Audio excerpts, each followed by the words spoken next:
Kia ora whānau. Warm greetings to you all. My name is Julia Milne and I am the founder and development director of the Common Unity Project Aotearoa. We're based in Te Awa Kairangi, Lower Hutt, and it's my pleasure to be here today with Carolyn Watts, board member and mentor extraordinaire to me.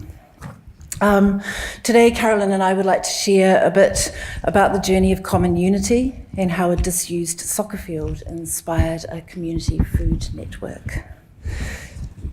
Common Unity was born 7 years ago out of a friendship with my neighbour who was the principal of Ipuni School. Her name is Bunny Willing. She had seen the need for access to nourishing meals for about the 110 students of the school, and the possibility of using some of the disused green space within the school grounds to grow a bit of a garden. And I swear to God, it just started with wanting to make a pot of soup. But we decided that the old soccer field ought to be adequate sized, and so we went really big. And from the outset, it was agreed that every student would participate in gardening and that it would be integrated fully into the school curriculum. It was a collaborative community project, meaning that family, whānau and neighbourhood would all be invited to participate with us. Later, in year 2, we added a bike library, sewing, beekeeping, health classes, a playgroup, cooking, as the community began to respond to its own needs and wants together. Some of those classes and groups grew into enterprises, and it became clear that we needed to move out of home at the school. And so in 2017, we established the Remakery, Te Whare o Te Kotahitanga, our place of doing things together, which is actually just over the road from school in an old disused plaster factory. It is now a dedicated enterprise hub and houses 21 different enterprises, meetups and initiatives. We have no service provision models. It is simply a place to collaborate, to test new models and opportunities, to have cups of tea with your neighbour, and to transact without money, thus removing barriers of participation. And this was a really key learning for us. What does our community look like when we stop defining ourselves with money? So I'm just going to quickly flick through a few slides to give you an idea of some of the things that happen in our whare. So this is our beekeeping group, got that one. Some of our local dads were keen to learn how to beekeep, and thus began the Beeple Honey Collective. We now have 80 hives across the Wellington region, and it provides education, enterprise, and the opportunity to put some money in our honey pot to keep us going, which is really important. It also gives us the ability to donate a percentage of honey from each hive into places in the community that can no longer afford honey. Our mums weren't really keen on gardening, but they really liked sewing and craft. So out of that idea and their willingness to learn and to run the project, thus began the So Good Sewing Collective. It's a really simple model. We started with a bunch of old sewing machines and a tutor who volunteered some time, and that's grown into quite a significant little enterprise for us now.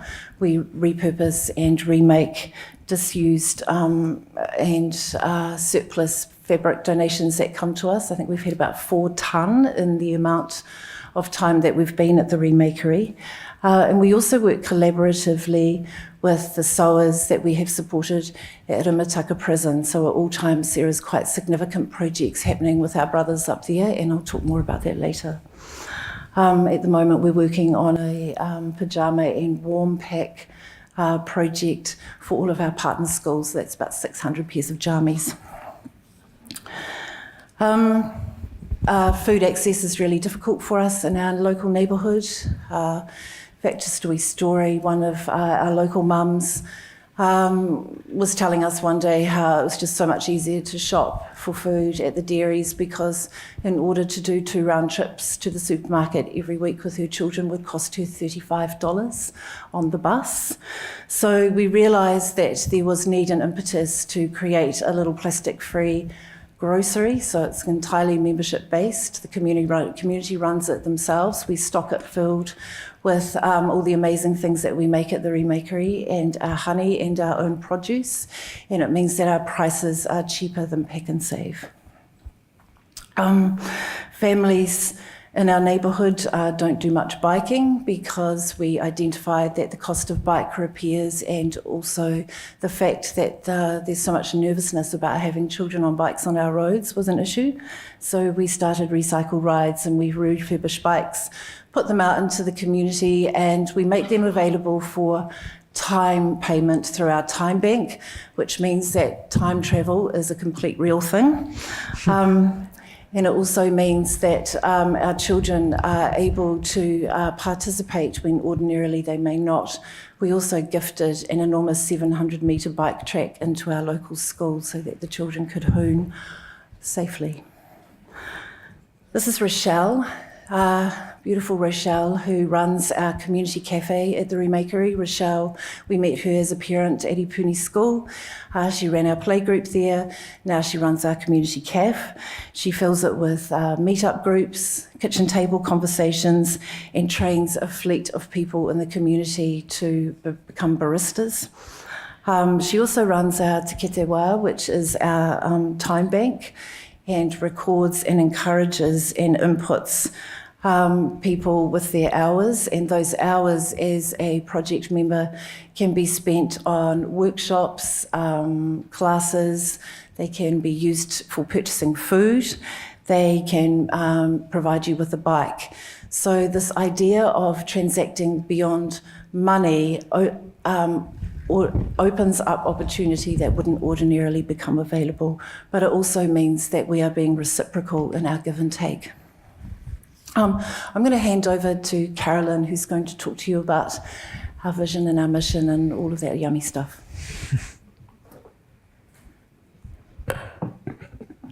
Not quite as tall as Julia.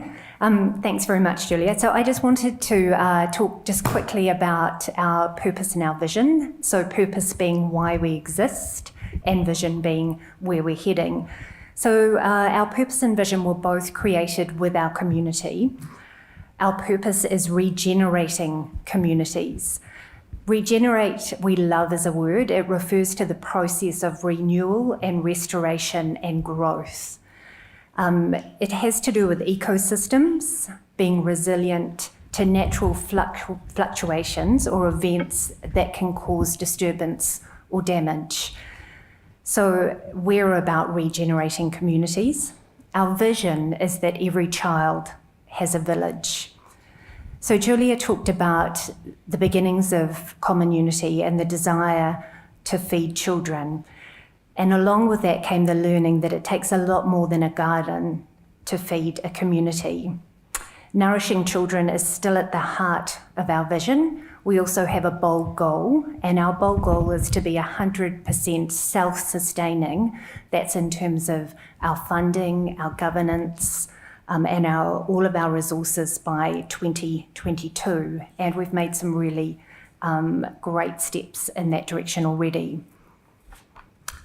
Our values guide everything that we do. I've heard a lot about values and being values driven. I think this is the first organisation that I could say I truly believe that it is values driven. This beautiful image up here is our Aotearoa, which Julia talked about, the time bank. So at Common Unity, our community can share and receive without money, as Julia was talking about, and that's a perfect example of one of our values in action, which is sharing and receiving the abundance that exists within our community. You won't find our values on the wall. You certainly won't find them on screensavers, but you do hear them every day.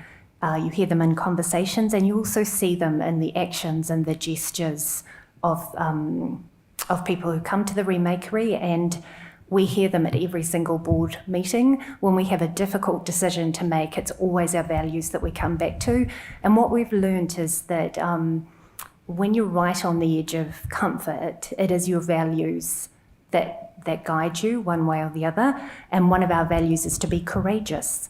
So that usually pushes us a little bit into the unknown. Just really quickly, we've been, I guess, asked quite a bit to come up with, what we do. People are always saying, so what do you do? Community-led collaboration, it's a beautiful thing. It's vibrant. It's sometimes quite crazy. And it really challenges those of us like myself who love order and plans. It pushes us right to the edge of our comfort zone. It requires engaging in things that are quite ambiguous and complex, but it is where the magic happens at that edge. It does involve trust and respect, and it involves letting go of plans and having answers. And as I've said, it can feel a little unsettling at times, but what we have also found is that while we don't have a plan, we have a set of things that have worked for us. So looking back and observing what has worked, we've found that these particular ways of working work for our community. So you can have a read through those. We've talked about them. Creating space. Space is a really important part of being able to connect, growing richer through sharing, co-designing inclusive systems. So here, moving from just working alongside people to actually partnering with them and disrupting the systems that don't work well for our community. We have partnerships with Rimutaka Prison and Housing New Zealand, and we've been able to disrupt some of the things that aren't working so well. Restoring community capacity, obviously building on the priorities and the strengths and the skills and the huge wisdom that exists within our community. We also really, we know that we need to be both sustainable and effective, so we're working hard on our theory of change. We're looking at diverse and secure forms of funding and a way of learning so that we basically become a learning organisation. I shall hand back to Julia.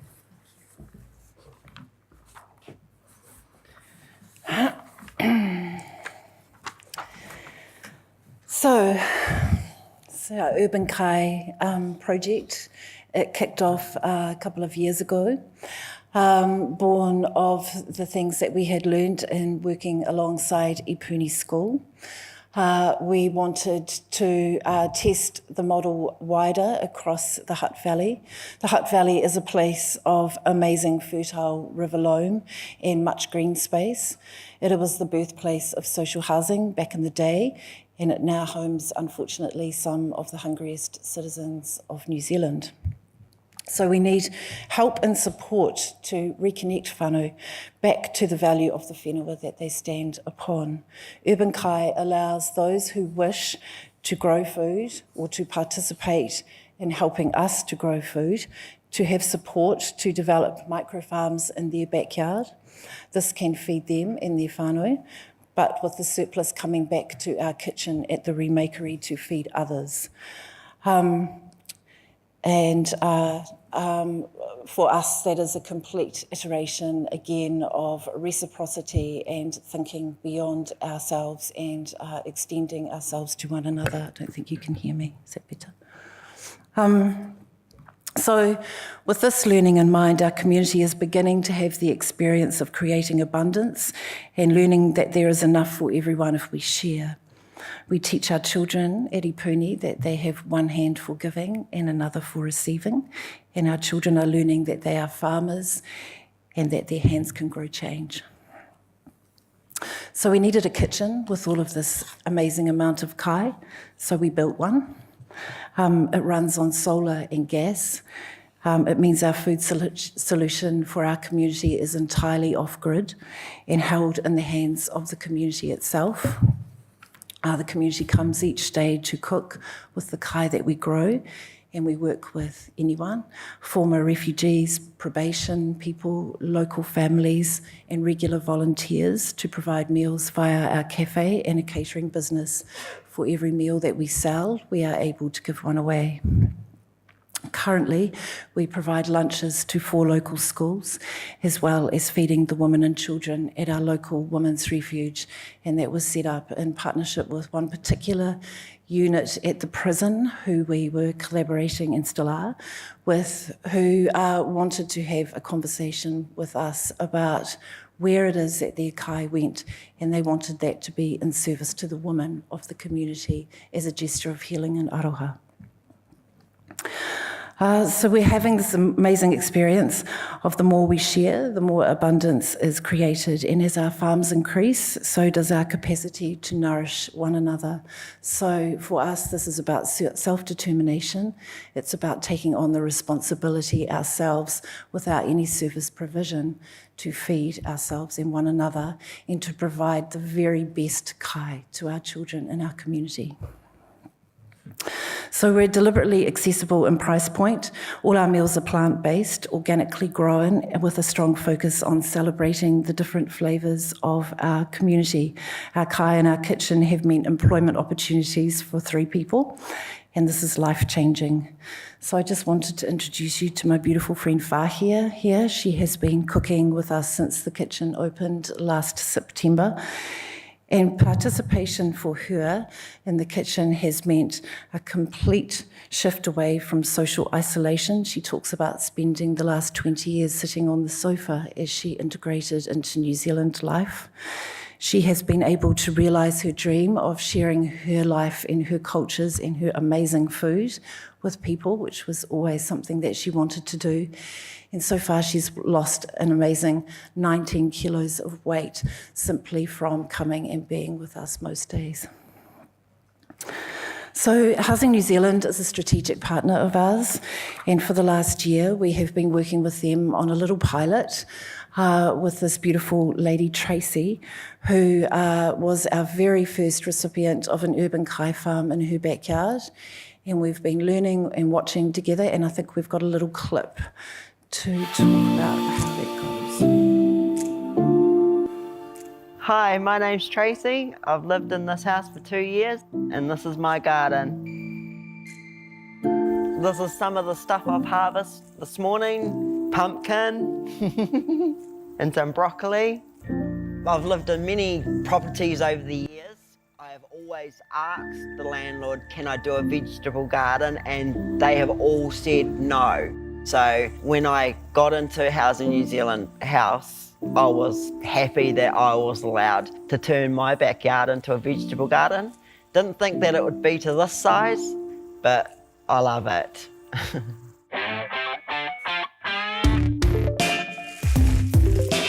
It's so fresh and crispy. Everything that I grow goes to the remarkery. I got you some tomatoes. That is so awesome. Look at all those colours. Yeah. You can't buy that in the shops.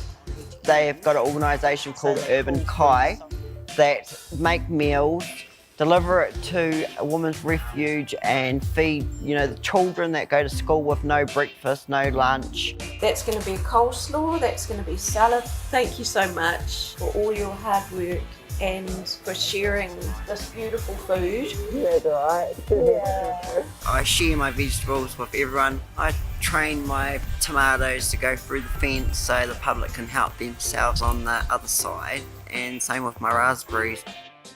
Making other people happy just makes me happy, and I'm glad it gets donated to the Women's Refuge because they are the ones that helped me get this house in the first place.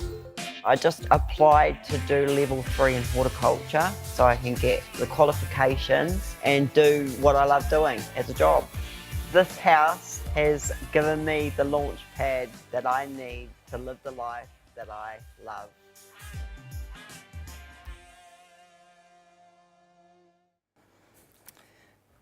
So the next stage of our collaboration with Housing New Zealand is pretty exciting. Around Tracy, we have identified 5 to 6 more families, and Tracy will become the team leader of a little grow cluster in her local community and will be leading them through the same process alongside us and Housing New Zealand over the next 12 months. Another really significant partnership for us is our friendship and collaboration with Rimataka Prison that was born of a food hui that we called in 2017, where they turned up and thought originally that we were just a bunch of hippies doing some weird shit. But we've grown to really love each other. So now we have 6 units up at the prison collaborating with us, and we have used pretty much the same values at the prison as what we do at Ipuni School and anywhere else. This is not service provision, this is not free labour, this is the men of the prison responding to something that they deeply understand. Many of them will talk about life having started as that hungry child, and all of them are hearted and work extremely hard alongside us to be able to respond to that. It's an extraordinary thing to think that their lives in the prison now offers us so much value in terms of understanding they are the experts of and can share with us how this can end up if we're not mindful of the children of our village. So every unit is also able to activate their own enterprise alongside with us. So we have an amazing seed bank. We're writing a book in collaboration with some of the men. We have one of the prisoners who has turned an old greenhouse into a butterfly house and is growing swan plants and seedlings ready for his community in springtime. And we have another that has a team of men taking pallets and turning them into furniture and play equipment for children of local schools. So at all times they are being asked for their ideas and for what it means to collaborate from behind the wire.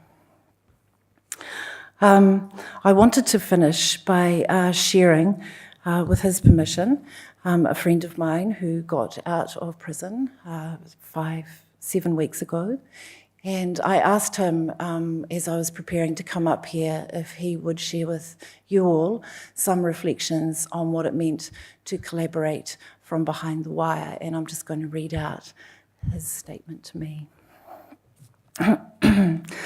I spent 7 years on the inside, and since leaving prison, it has been a daily struggle to push myself to create a network of support and to help myself. Gardening on the inside meant I could feel connected, have a work ethic, and feel empathy to grow food so our children can eat. I was part of something important. It was scary to leave prison after so long, but I felt safe and part of the community I had already been working with. I am so grateful and feel I have been given a chance because of the willingness of others to support me.